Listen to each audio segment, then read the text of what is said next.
ربما الفرصه هنا التدخل مشى صالحي، انزلاق ديال يوسف رابح، ضربة خطأ واضحة، ضربة خطأ واضحة، الأخضر متواصل بالرغم من الهزيمة أن الآلاف من أنصار فريق الرجاء، موسم استثنائي لفريق الرجاء الذي كما قلت تمت فريق المقاولة يمكن عند أصغر رئيس تاريخ كرة القدم المغربية ومحمد مدرك ابن الرجاء ومتيم بالرجاء أدخل مجموعة الأشياء داخل القلعة الخضراء ورتب البيت الرجاوي وميزانية الرجاء قد تصل 16 مليار ونصف.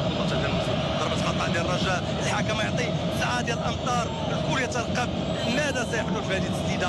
22 متر، جدار ودادي بشكل 6 ديال اللاعبين والحارس غادي يمشي للزاوية الأخرى. نادي ميغري يرتب الجدار، الكرة بطريقة عند صالحي، الحكم يمكن الآن كينبات يعطي الصافرة صالحي، كل وقت تقول صالحي سينفذ، صالحي سينفذ الفرصة.